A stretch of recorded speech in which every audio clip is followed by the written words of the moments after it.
What is up, everybody? Justin Brock here. Today, I have a special guest that I just met in Salt Lake City about a month ago at Christian Brindle's Six Figure Medicare Summit. And I had already knew who she was because I'd seen her on YouTube. And so the other day, I was like, let's get her on the show and share her story, share what she's got going on. Maybe even get some tips on growing a YouTube channel because she's kicking my butt at it. So welcome, Patricia. How are you doing? I'm good. How are you, Justin? Good. Thank you so much for coming on and taking the time. I did a little bit of background, what I could, find out. And obviously we've seen you, on YouTube, some of the stuff you've done on there, but check out your website. Found out that you have a pretty long background in the healthcare space as a registered nurse and even headed up some of the, I think, skilled nursing facility, maybe admissions or that kind of stuff. So you probably were familiar with the Medicare space from the other side before this. Is that how you kind of got into this? Yes.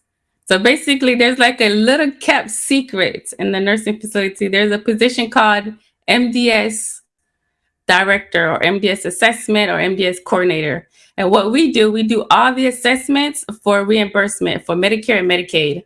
So we talk to like the therapy team, speech therapy, everyone to figure out what are we doing for this resident and let's get reimbursed. So basically that's what we do. So it's like a lot of people don't know about that department.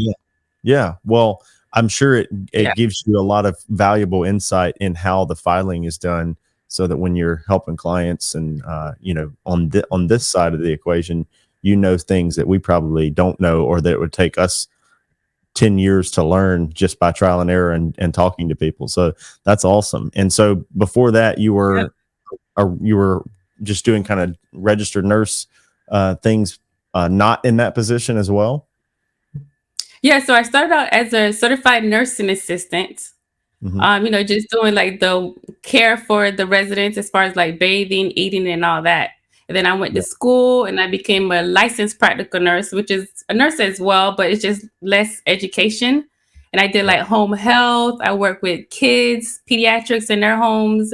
And then I went back to school and got my registered nurse. And then most of my career as a registered nurse was in skilled nursing, doing MDSs. Perfect. Yeah. Well, we've had some people before that worked with us that had backgrounds in healthcare, and I think it always helped with credibility with customers as well. And also my wife was a CNA. That was the first thing she did in college when we joined when I joined the military and she moved with me, she got her CNA and did some of the stuff in that was the hard life right there. That's you get the rough jobs as a CNA. So, but there's a backbone of nursing, honestly. Yeah, she says she's doing a lot of the like early on, like the bathing and the moving around, patients and stuff. And I was like, that's always like the stuff that nobody wants to do. So they make the CNAs do it, I guess. Yeah. But well, awesome. Yeah. So how long have you been on this side and working in the financial services space, Patricia? After the pandemic. So after the pandemic, I was like, whoa, what is going on? Because nursing is supposed to be like that job that secure, right? But with the pandemic, so many people were scared. It's like, what do you do? Like, so that's when I was thinking like, okay, what else can I do that's like really solid? Yeah. Awesome. And you were already familiar with that from your position. It's MDES, right? Yes, MDS. Minimum data set. That's what it stands for. Okay. So in that position, you were already familiar with it. And then that's when you started looking around to try to figure out. And did you start searching online and stuff? Because I know you were already active online. Or did you like find someone? No, so how I got into it was, everyone was trying to find a job working from home, right? So I felt like the life insurance industry kind of like preyed on those people. Yeah. In a sense. So my cousin had called me. She's like, hey, I want to become a life insurance agent. Can you come on this Zoom call? And I was like, sure. I'm not going to say the name of the company, but it was like a switch and bait situation where, you can make all this money, recruit. Like, so I got into it. I got sucked in, paid my $75 fee. And I was like, I don't like this. I don't like this recruiting stuff. So I started Yeah. doing my own research. I'm like, you could sell Medicare? So that's what Yeah. I was like, aha, I want to get into Medicare.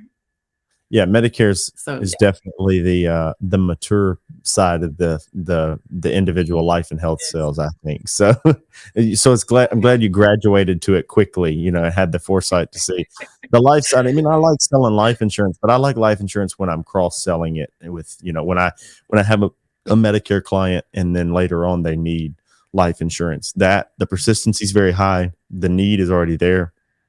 I don't feel like I'm Mhm. pushing it on anyone that didn't ask for it. And I definitely don't like recruiting first. You know, I think people should be, you know, well versed in what they're selling before they start to build a team, if ever. And you really don't have to. You can make a great living without having to build a team. Exactly. Yeah. So you're, Especially I when want you're to, trying to recruit your family and friends. Mm-mm. yeah, No, no, I just don't saying, like, especially when you're trying to recruit your family and friends. yeah, the family and friends It's just recruiting not stuff the way is to do it. not for me for sure. So I wanted to get into Yeah. your YouTube channel too, just because you have a great channel. And, you know, it's funny because I had seen some of your insurance videos pop up, but then when we met you in Salt Lake City, you said you started it like documenting other things, like you had some other stuff that you did. So what made you start that? And then, um, you know, how fast did it really take off for you? How consistent did you have to be to get that content out there and get people to start watching and paying attention? Yeah, so what people don't realize is my channel is not really, it didn't grow, like it's not a fast growing channel at all. I've been on YouTube for a long time. So I started Gotcha. my journey with my hair. So I cut all my hair off and I was like, okay, how do I grow my hair naturally without the relaxers, without the perms and all of that? And that was very popular back then. It's still kind of popular, but it's not as popular. But that's when Yeah. people was like on YouTube showing you how to do their hair, dropping their combs on the floor, not editing it. It was like it was so fun back then. And women Yeah. was just showing other women their experiences. And Yeah. so I did that. So it took me about 4 years or so, and I grew my natural hair to my waist. Like I Wow. showed people how I showered, how I washed it. Like it was really cool. Like, and then people would see it and they were like, "Oh my gosh, she grew her hair another inch or 6 inches or whatever." So that was Yeah. very cool. But I was like, okay, let's take this to the next level. You know, like hair is Yeah. great, beauty is great, but I really want to show my audience something different. So I Yeah. started paying off my mortgage. So Mm. I did a yes. So I basically showed them my progress every 6 months. Like me paying it off, me working extra, 2 jobs and me, putting more into the principal. And I paid it off within 3 years after I Wow. set that goal out. Yeah, Wow. that was really like I I love imagine that. documenting it the way you were doing probably held you accountable too, because Yes. yeah. So it like has the unintended consequence of having accountability partners in your viewers makes you feel like I'm obligated to do this because I've said I was. Somebody called it a deadline with a consequence. Yes, So definitely. That's exactly what I did. yeah. So you It probably pushed without me to documenting, you might not have done it as quickly or yes. you know, who knows? So that's And awesome. people was waiting for the updates. Like people was waiting for the next 6 month update. They'll Yeah. literally be like, when is the next update? How you're doing on your mortgage? So it really pushed me to like want to pay it off quicker. Yeah. Well, you wanted something to show them, you know, you don't want to come back and be like, "Oh, I hadn't paid nothing on sale." Which makes you okay with Exactly. working hard too. I'm gonna get those extra hours in because I want to make sure I have the money to pay the extra principal. So that's Yeah. awesome. And so how long do you think you've been running a channel? So you said 4 years documenting health and beauty or your hair and beauty and Mhm. that. And then how long you did like 3 years on the And mortgage, yep. and now you're And probably now, a couple years in on like insurance. So yes. really, yeah, it's not overnight success. It's what shoot, you're coming up on close to 10 years probably Yes. working on a channel. So but it's a true organic following as well. It's not a lot of people buy followers or buy subscribers and all that, and that can actually kill somebody's organic, rankings, and then they're forced to continue to buy vanity metrics because YouTube's not showing them to people. But your audience is real. So when you started posting about insurance, you probably already had some people from your core audience that were like, Mhm. oh, well, hey, now Patricia's doing this, so let's check it out. Yes, definitely. I just sold a family policy yesterday from a subscriber. Her Really? husband called. Yes, her husband called like, "Hey, I see that you're doing Medicare. What other products do you sell?" And I said, "I sell life and I also sell health. We are a fan. We want health insurance." And I sold the Yeah, policy just like that. that's Yeah, awesome. So really cool. how often, and I know you're not on there talking about it, you're kind of just document, but do you get a trickle of that anyway, just from people that see it occasionally? Yes. I get Yeah. people that's interested in wanting to learn how to get in the business, and individuals that's like, you know what, I've been watching you for years. I trust you and I need the policy anyway. So Yeah. why not you be the agent? That's awesome. Yeah. Well, that's so cool because a lot of times when we're building channels too, people think, oh, every channel has to be a hyper specific topic, but you've kind of evolved it over time where it's like we started off with this topic, then we went to this topic, then we went to this, and it just shows that you as a personal brand can build loyalty or a following in a group of people for one reason, that some of them then will follow you into other things that you do over time, so that you don't necessarily have to have one individual topic forever on there. And I wouldn't Yeah, I wouldn't go exactly. crazy and talk about different things every day that are far off base, but we do consumer content and agent content on the same channel. And I always wondered, like, should I break it out to where I have a consumer channel and an agent channel? And there's probably no right or wrong answer to this.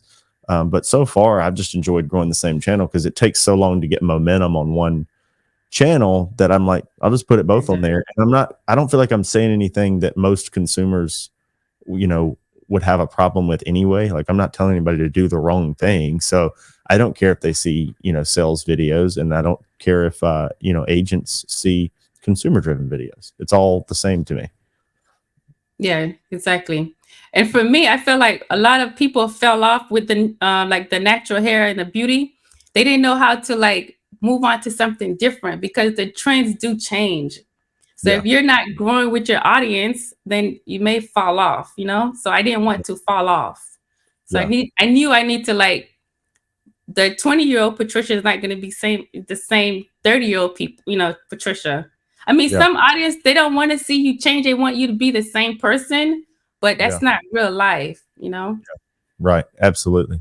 You ever thought about getting a samurai sword and doing like content like the slashing prices, Uh, like the girl from Walking Dead? Because you have that same look. What's her name? I'm sure you've got it I, before. Sean, I is don't it know who she Sean? is, but a lot of people do say I look like the girl from The Walking Dead.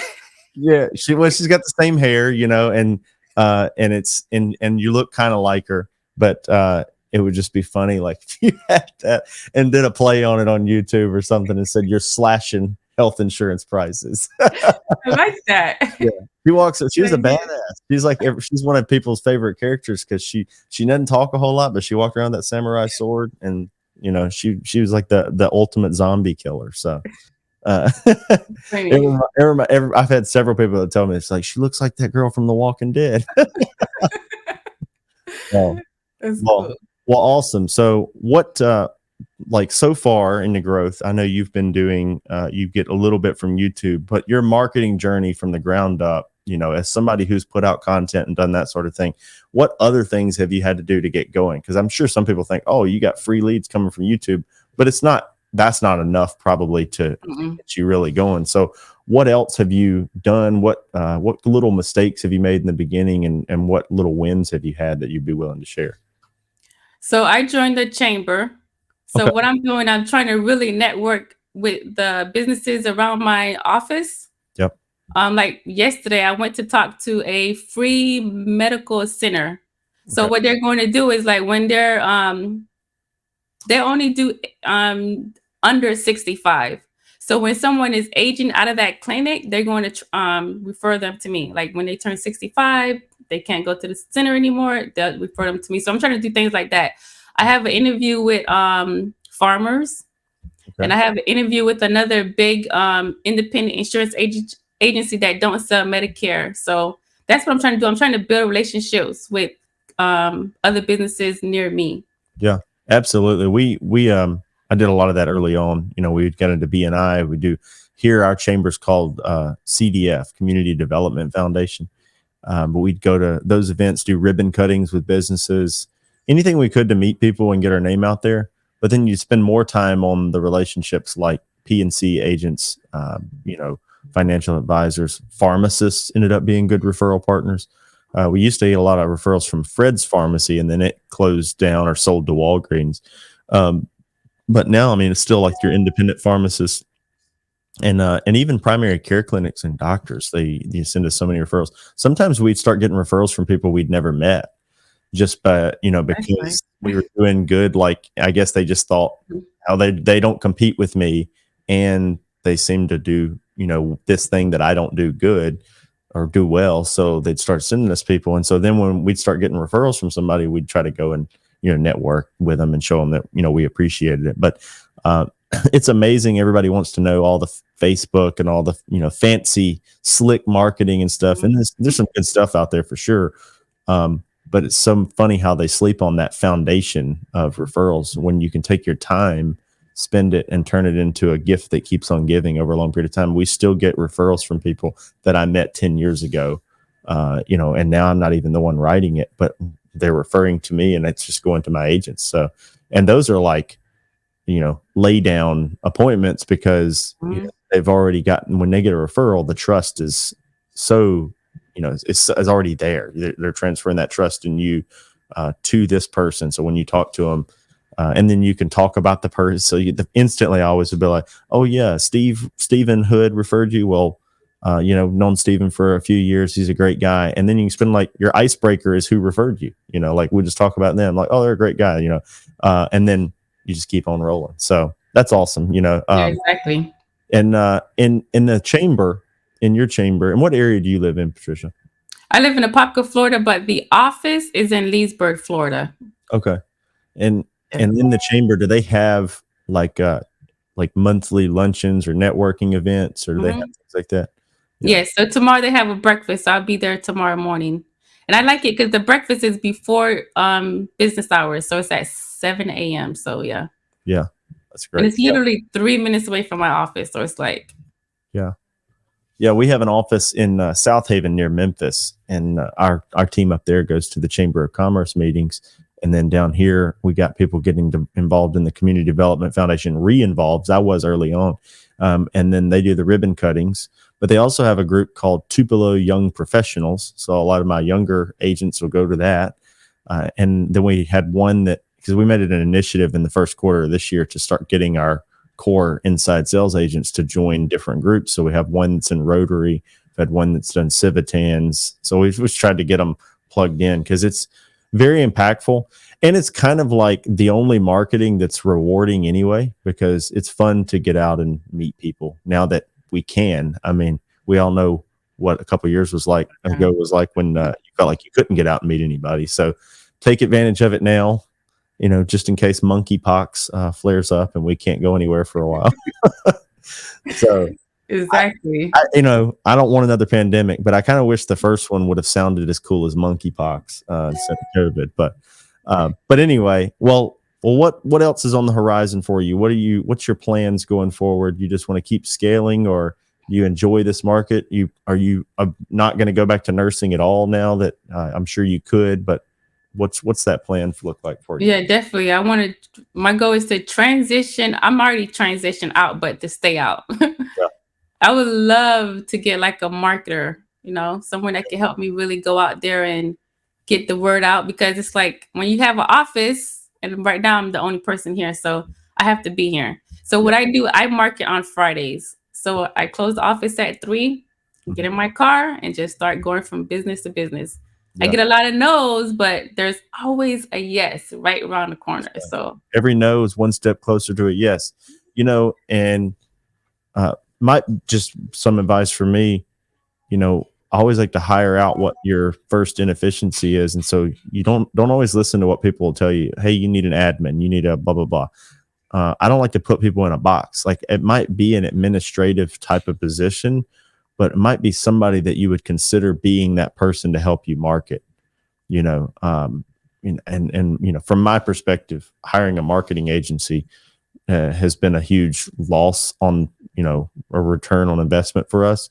So my advice would be hire somebody that can learn some of the marketing stuff with you, and then can be that advocate for you and your business, as well as that administrative position. And then eventually maybe that person moves full-time into marketing, you're the core agent, and then you hire another admin. Like, that would be not that you have to hire anybody right now, but it might be that progression where some people will tell you, oh, you got to hire an agent first. Oh, you got to hire an administrative person. Everybody's different. You know, if you think you can, you know, kick butt and write business and you're producing good content, but you need that kind of administrative hybrid that can also be really social and talk to people, and you could start getting them to go out one day a week while you're in there. You know what I mean? Like, kind of tag team effort. I think that would be good. Plus, it takes away a little bit of the loneliness of being a solopreneur for a while, if you have somebody that to kind of celebrate in the wins with you. Yes, definitely. Yeah. Well, awesome. Hey, I really appreciate you being on today. Your channel, if people wanted to go check it out, and they should, I don't want to butcher it. It's Kinky Styles, but tell me how you got it. Kinky Styles 1980. All right, Kinky Styles 1980, and definitely check it out. I'm a subscriber on there. You know, she's always putting out quality content, and you know, and just documenting the journey from the ground up. As somebody that I have no doubt will be successful, because, you know, anybody that has the persistency or consistency to put out content and grow a channel like that, that same consistency replicated in what we're doing, you know, in insurance, will lead to the same effect. But it's not an overnight success story, just like the YouTube channel wasn't. You just keep on going, and one day you look back and you're like, you know, unfortunately for some people the pandemic was bad, but for you it might have been that push to you know, the best decision that you ever made. So exactly. Yeah. Thank you. Corona. Yeah. Thank you, Corona. There's some good that, you know, hey, there's always a positive spin on everything. So yes, we're a fan, and we'll keep celebrating the wins for you. And I'm sure we'll have you back on in the future so we can catch up with you and see how it's going. I love seeing people from the ground up, and, you know, getting those wins and seeing where they end up. So thank you so much for taking the time. Thank you for having me. All right. Thank you, Justin. It's time to grow your agency like a guru. Introducing Go Guru Pro. The Go High Level platform allows for minimizing software-based subscriptions and grants control over several facets of marketing and communication.